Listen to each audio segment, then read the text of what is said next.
에스겔서 8장이 왜 중요한가는 9장과 10장을 보면 알 수 있습니다.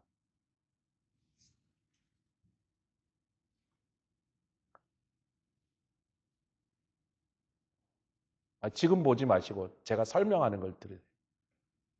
집에 가서 보시고. 에스겔서 8장이 왜 중요하냐면 성경의 어떤 장에도 이스라엘 성전, 예루살렘 성전에서 이런 우상 섬기는 일을 한 장 내에 그렇게 다 설명한 적이 없습니다. 근데 이게 몇 년도인지를 밝히는 걸 봐요. 몇 년도인가. 이게 몇 년도냐면 제6년 6월 5일이라 날짜까지 밝히시는데 중요한 건 몇 년도냐 이게 중요한 거예요. 이게 몇 년도냐면 에스겔서 1장으로 돌아가 이게 몇 년도인지를 우리가 계산을 할 수가 있습니다. 자, 보십시다. 에스겔서 1장 1절.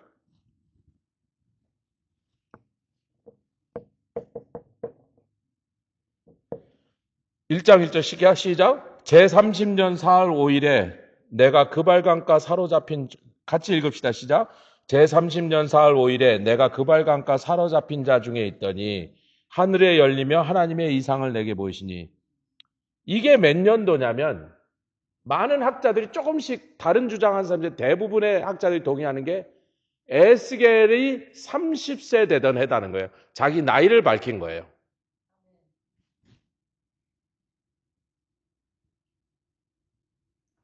왜냐하면 여러분 기억나시 예수님이 공생애를 시작할 때 30세라는 걸 왜 성경에 밝히냐면 이스라엘 남자는 선지자 노릇을 30살이 되기 전에 할 수가 없는 거예요. 그러니까 내가 30살이 되니까 선지자 노릇을 하라고 하나님의 성령이 나에게 임해서 선지자 사역을 내가 시작하던 그 해인데 그 해가 어떤 해냐면 2절 읽겠습니다. 시작. 에스겔서 1장 2절 시작. 여호야긴 왕의 사로잡힌 지 5년 그달 5일이라. 이 여호야긴 왕이 사로잡힌 해가 BC 592. 이건 역사적으로 우리가 얼마든지 정확하게 그 날짜를 잡아낼 수 있으니까. 그럼 이 때가 왜 에스겔에게 중요하냐면 그때 자기도 사로잡혀 왔어요. 이게 그 유명한 2차 포로가 바벨론으로 끌려갔던 때 그때 자기가 끌려왔다고. 그러니까 지금 이 예언을 하는 BC 592년이 지금 이 BC 592년에서 5년이 지났단 말이에요. 그러니까 지금이 몇 년이에요? 587년도야. 제가 날짜를 지금 잘못 말씀드리고 있는 적어놓은 걸 좀 다시 볼게요.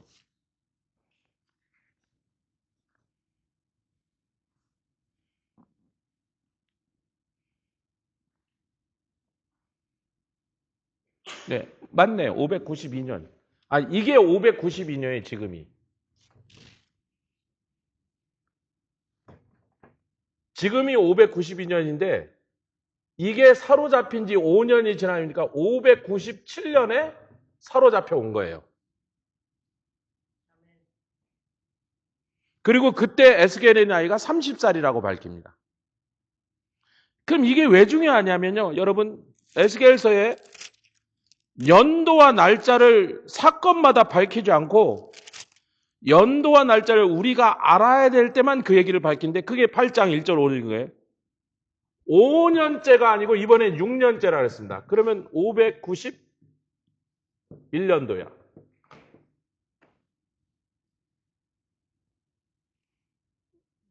여러분 아멘 합시다.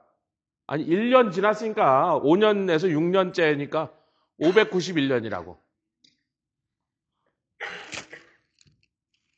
그럼 에스겔의 나이는 몇 살이야? 중요한 거 아닌데 그냥 여러분이 따라 하시나 봐. 그냥 멍하니 보시니까 이게 알아들어서 멍한 거지 못 알아들어서 멍한 거지.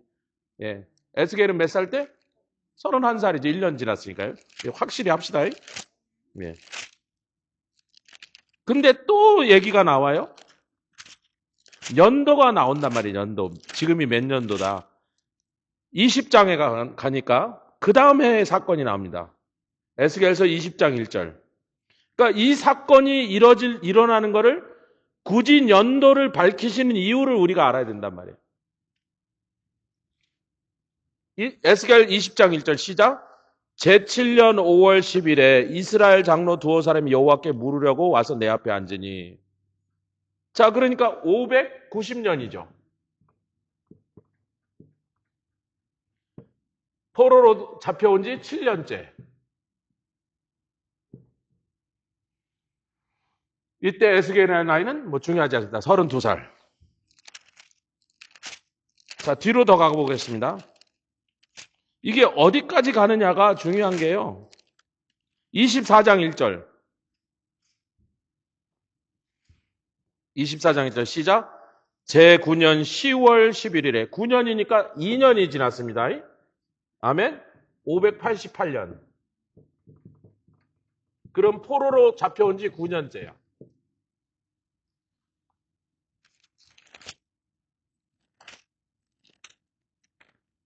(26장 1절) 시작. 제11년 어느 달 초일이래. 달을 안 밝혀요. 달을. 근데 해를 밝혀. 잠깐만요. 날이 중요했다면 달을 반드시 밝혀야지. 무슨 달인지 알아야 그게 언제인지를 정하게 돼. 근데 하나님 지금 그게 관심 있는 게 아니고 몇 년도냔 말이야. 그러니까 11년이 됐으니까 또 2년이 지났으니까 인제가 몇 살이에요? 587년이야. 587년에 무슨 사건이 일어났어요? 이스라엘 역사의 가장 중요한 사건이 벌어집니다. 바벨론이 예루살렘을 포위하네.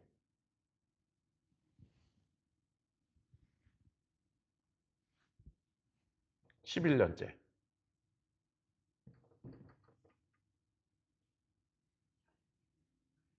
바벨론이 10년째군요. 바벨론이 예루살렘 포위를 시작을 했어요.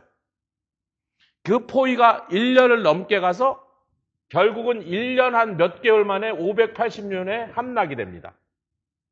그래서 11년, 12년 이렇게 기간이 가다 보니까 뭐 달수가 왔다 갔다 해서 12년째 언제부터 따져서 에스겔이 포로로 잡혀온 날로부터 따져서 그거를 에스겔서 몇 장에 밝히죠?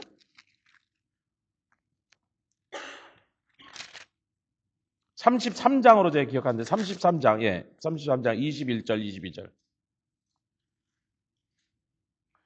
33장 21절에 같이 읽겠습니다. 시작. 우리가 사로잡힌 지 12년 10월 5일에 예루살렘부터 도망하여 온 자가 내게 나와 말하기를 그 성이 드디어 함락되었습니다. 이게 586년이에요. 하나님께서 지금 무슨 얘기를 하고 계세요? 여러분 잠깐만요. 하나님이 뭘 우리에게 꼭 알려주려고 어떤 것을 강조하고 있냐면 내가 이런 예언을 할 때 이스라엘의 멸망이 얼마나 가까웠는지, 지구상에서 이스라엘이라는 나라가 없어져 버린 거예요 지금요. 그리고 그때 독립을 잃어갖고 한 번도 제대로 된 독립을 했어도 거의 속국으로 존재하는 상태로 떨어져서 언제까지면 1948년까지 옵니다. 주전 580이니까 580 플러스 1948 하면 그냥 여기서 더해봅시다.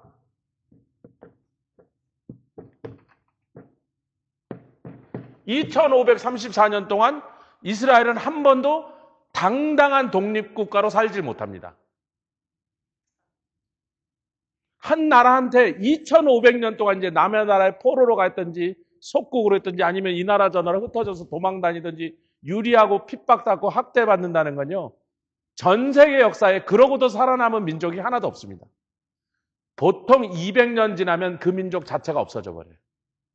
나라가 멸망하고 200년쯤 지나면 다시는 독립을 찾을 기운도 없고 그걸 이룰 만한 마음도 없고 뭐 여기저기 뿔뿔이 흩어져서 다 찾아오지도 못하고 그냥 끝나버리는 거예요. 그 종족이 없어져 버린다고요. 청나라, 명나라를 때리면서 중국 전체를 점령했던 만주족이 청나라가 중국을 300년을 넘게 다스렸는데 청나라 시대가 중국이 영토가 제일 넓어진 거 아세요? 지금의 몽고와 티베트까지 청나라가 다 지배해서 시진핑뿐만 아니라 모택동이 그거 우리 청나라 시절에 우리 속국이니까 너희들 과그르고 군대 갖고 와서 뺏어버린 거예요, 도로요. 우리 청나라를 개성한 나라에 그래서 뺏은 거라고요.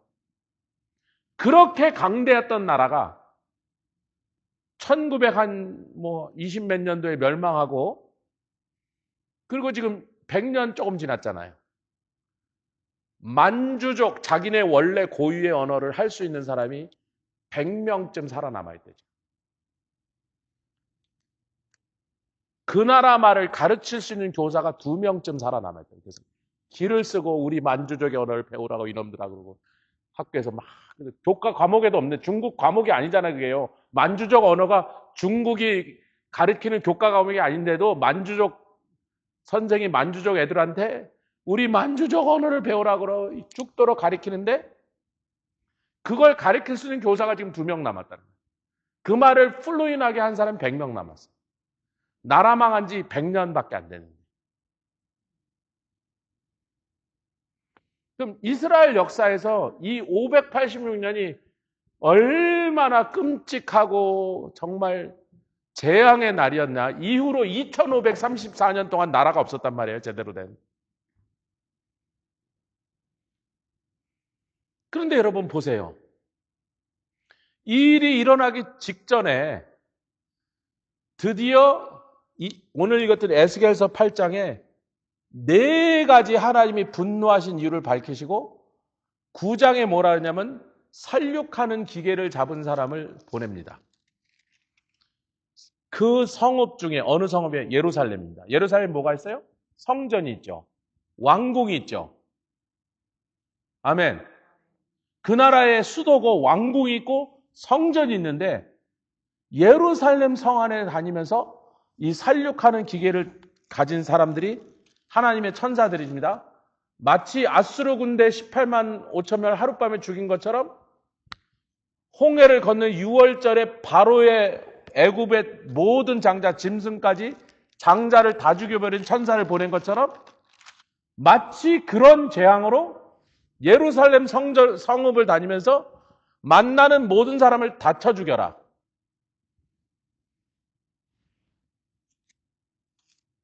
그런데 예외가 있다. 누구만 예외?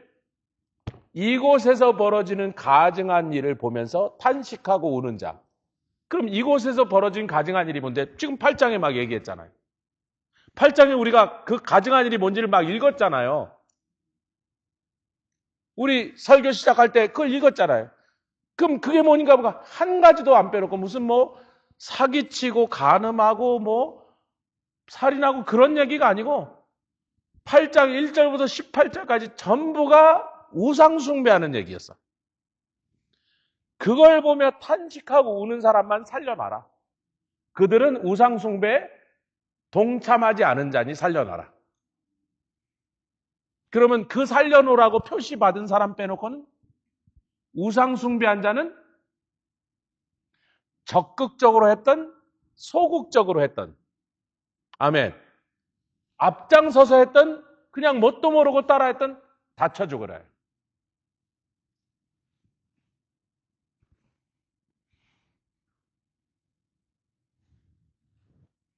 우리 하나님이 우상숭배하는 자들을 결단코 용서하지 않고 절대로 살려두지 않고 반드시 지옥에 넣으시겠다는 그분의 그 단호한 마음이 에스겔서 8장과 9장을 통하여 온 세상에 선포된 거예요.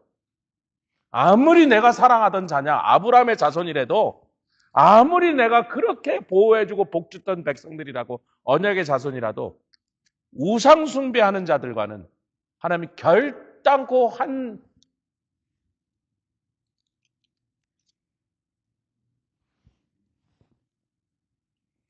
우리가 이제 이 놀라운 사실을, 그러니까 우리가 9장을 우리가 금요 집회 때 에스겔서 9장 말씀하잖아요.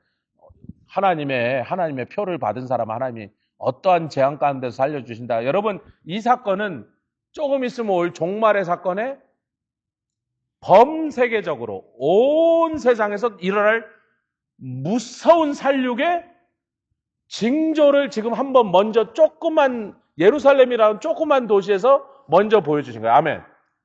하나님이 서기관의 먹그릇을 차고 이마에다가 표시한 사람 외에는 다 죽여라. 근데 그 표시를 못 받은 사람, 살육당할 사람이 누구냐? 가증한 일을 하던 사람들이라. 그 가증한 일이 뭐냐를 8장에 설명했다. 근데 아무다 우리 같은 도둑질한 놈, 사기친 놈, 남의 집에 들어가서 남의 여자를 범한 놈, 남의 사람을 죽인 놈, 이런 얘기가 나올 것 같은데, 하나님께 가증한 것은 우리끼리 범죄할 때 그 가증과 조금 앵글이 다르죠? 우상숭배라는 거예요.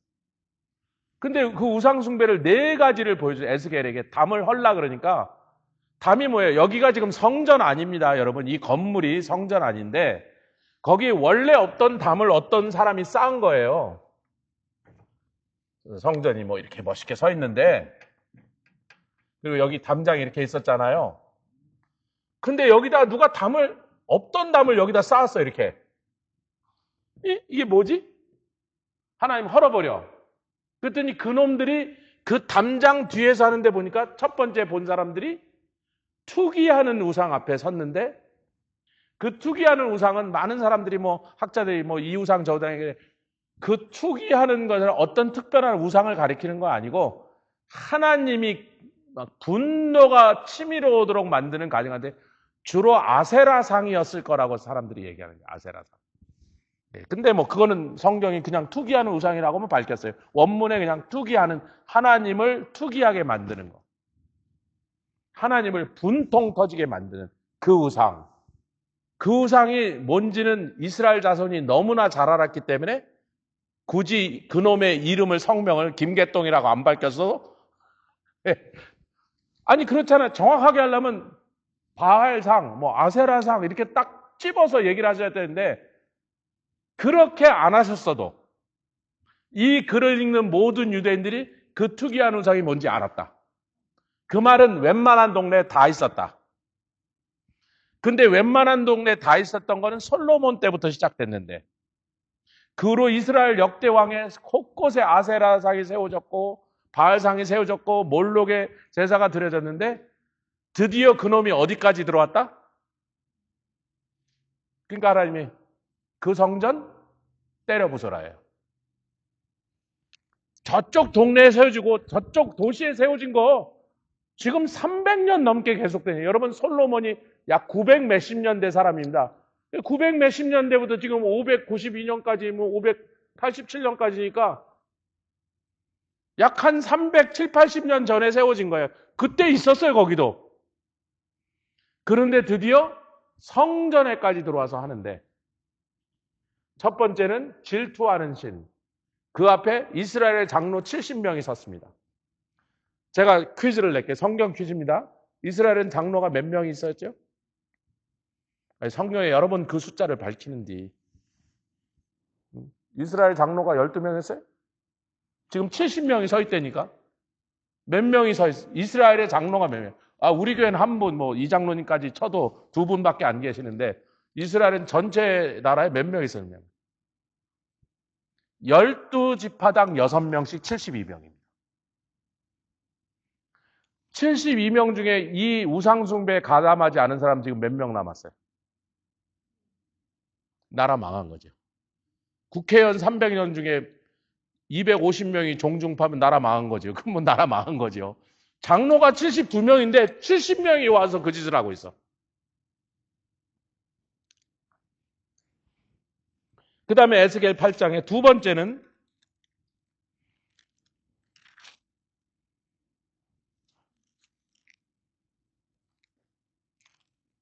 그게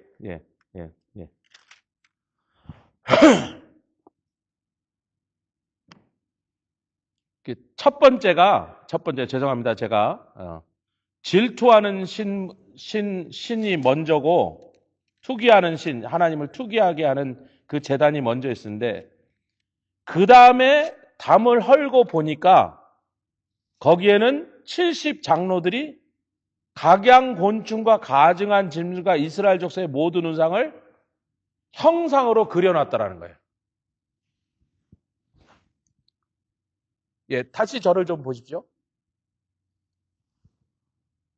캐톨릭이 이 성당 안에다가 스테인 글라스고 막 조각이고 해서 그렇게 많은 것을 이렇게 그려놓거나 막 돌로 조각으로 해놓는 이유는 자기네들은 그걸 개신교가 공격하면 꼭 뭐라는 줄 아세요? 대부분이 글을 못 읽었다. 기독교 역사상 대부분. 여러분, 국민학교가 생긴 지가 300년인데 그게 처음으로 무상으로 사람들에게 글을 가르치는 학교가 영국에서 300년 전에 생긴데 그것도 교회가 시작한 거예요. 애들이 성경을 가르치기 위해서 글을 못 읽으니까 성경을 어느 감리교 장로님 하나가 인쇄소 사장이었어요. 그래서 그분이 막 성경을 찍어서 애들을 줬는데 애들이 까막눈이야. 그럼 까막눈이면 성경을 주면 무슨 소용이냐 그래서 그분이 교회에서 주일학교에서 알파벳을 가르치기 위해서 그렇게 해서 수십만 명이 글을 깨치게 되니까 영국 정부가 너무 창피해서 그때 당시 영국이 세계에서 제일 잘 살 때 빅토리안 시대입니다, 여러분. 세계 최강대국 부국이 교회가 애들한테 무상으로 교육을 시켜준다는데 그걸 안 시켜준다니까 너무 이건 나라 체면이 말이 아니다. 그래서 그때 처음으로 영국이 한 250년 전에 국민학교라는 걸 만들어 모든 국민 다 보내면 우리가 무료로 가르쳐주겠다 이런 거예요. 적어도 하여튼 글은 깨우치게 해주겠다. 그걸 정부가 무료로 해준 게 그때가 지구 역사상 처음이에요, 여러분. 다 돈을 냈어야 돼. 그러니까 옛날에 뭐 먹고 살기 힘든데 무슨 자식을 뭐 배워서 뭐 할 건데 어차피 대장장이질인데 글 배워서 뭐 할 거냐 이놈 새끼야. 그 애들 공부를 안 시켰어. 공부시킬 돈도 없고 그렇게 싸게 공부시켜줄 학교도 없고. 그러니까 캐톨릭의 변명은 맨날 그래. 사람들이 글을 못 읽으니 글을 못 읽는 사람들 설명이 아무리 해도 못 알아듣니 우리가 그림으로 해서 성경 스토리를 이해하도록 해냈다. 참 궁색한 변명이죠. 궁색한 변명이지만 옛날엔 그래서 이런 신전에 그렇게 조각이나 그림으로 분위기도 멋있게 하고 거기에 각종 우상들을 이렇게 신상을 만들어 놓은 거예요. 제가 한 가지 여쭤볼게요. 캐톨릭의 그 궁색한 변명이 유대인에게도 통해 안 통해? 유대인은 왜 안 통하죠? 3살 때부터 애들한테 뭘 가르쳤어요? 율법을 가르쳤죠. 통합니까? 안 통합니까? 캐톨릭은 그래도 그 궁색한 참 어거지로라도 뭐 그래서 그런 거라고 자꾸 그걸 갖고 욕하지 말라고 우리도 뭐 그러고 싶어서 그런 게 아니라 그 변명이 그래도 어거지 변명이라도 해볼 수 있지만 유대인들은 그 변명을 못하는 거예요. 이거는 누구를 흉내낸 거다? 자기들 중에 살고 있는 열방들의 풍속을 쫓아서 흉내낸 거예요. 세 번째는 뭐예요? 담무스를 위하여 애곡하고 있더라. 그럼 그 담무스가 누구냐면 니무롯의 아들인데 그 니무롯이 죽자 그 아내가 자기 아들과 해갖고 새끼를 또 낳았어. 그게 바빌론이라는 제국입니다.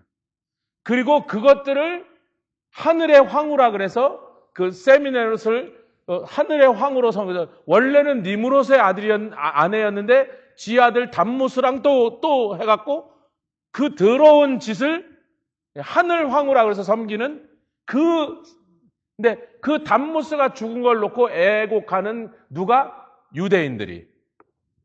그러니까 하나님 편에서 보면 막 이게 도대체 뭐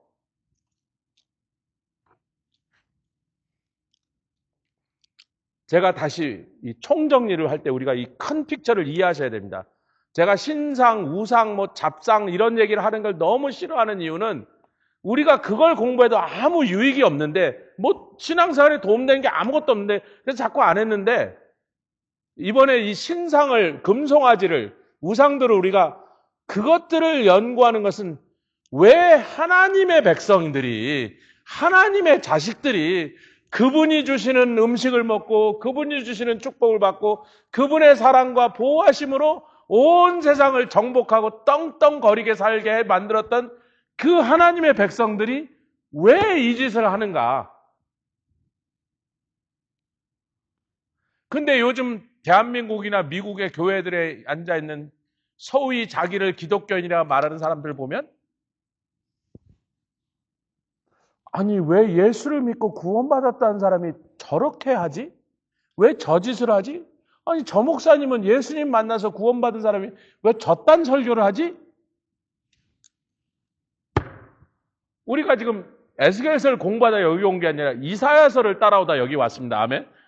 이사야서 시작하기 전에 3년 전이에요 벌써. 주님 아유 이사야서 여러 번째 아니 저 이사야서를 잘 이해가 안 되는데 왜 이사야서를 하라고 어거지로 그렇게 하십니까? 뭐 그랬더니 그럼 이사야서 내가 이렇게 해줘. 그게 이사야서를 풀어주신 걸 먼저 한 게 아니라 때다. 오늘 때다.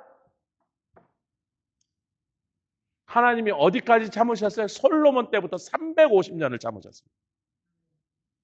350년 동안 하나님이 참고 용서해주고 회개하라고 보내주고 또 정 안 되면 좀 이놈한테 두들겨 맞고 저놈한테 또 회개하면 또 용서해주고 사랑해주고 돌봐줬는데 하나님이 드디어 474년 만에 연도가 좀 틀린 것 같아요. 제가 적어놨는데 계산을 해보니까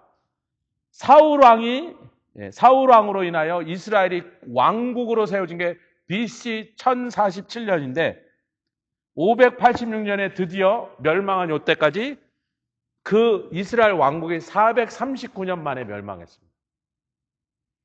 그러니까 언제까지 참으셨냐? 420 몇 년을 참으셨어요. 그리고 나서 에스겔서 8장이 쓸 때가 몇 년, 멸망하기 전까지 몇 년 남았다고요?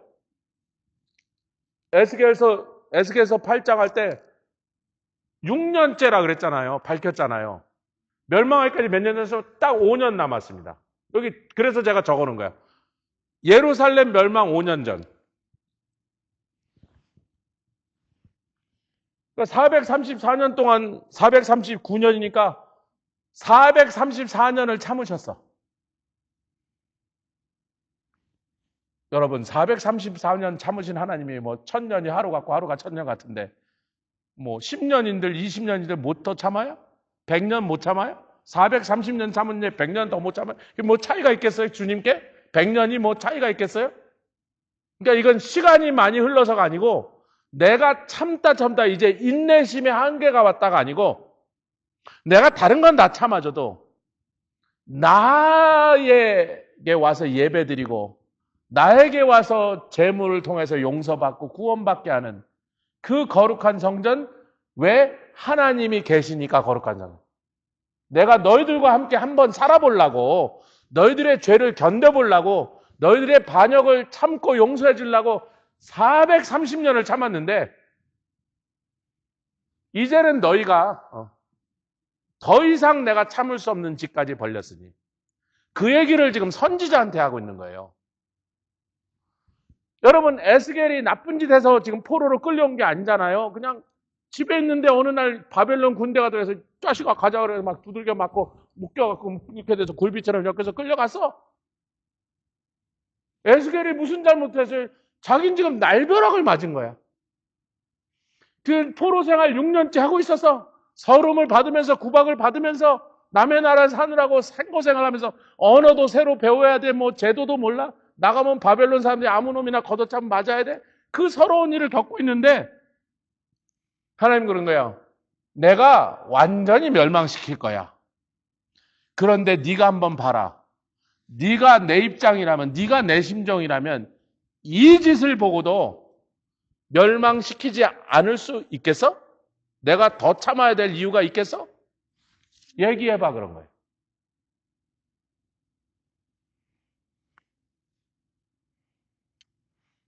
그럼 이제 그 정도 해놓고요.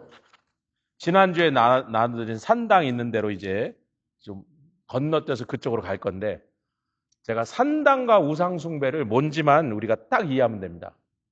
산당은 결론을 먼저 드립니다. 이 산당에 대해서 앞으로 몇 주 동안 말씀을 쭉 따라가는데 지난주에 드리면서 꼭 좀 읽어오시라는데 엄 권사님 표정 보니까 별로 안 읽은 표정이고 청 권사님 표정도 보니까 별로 안 읽은 표정이고 말씀을 좀 찾아보고 오세요. 제발 말씀을 좀. 제가 혼자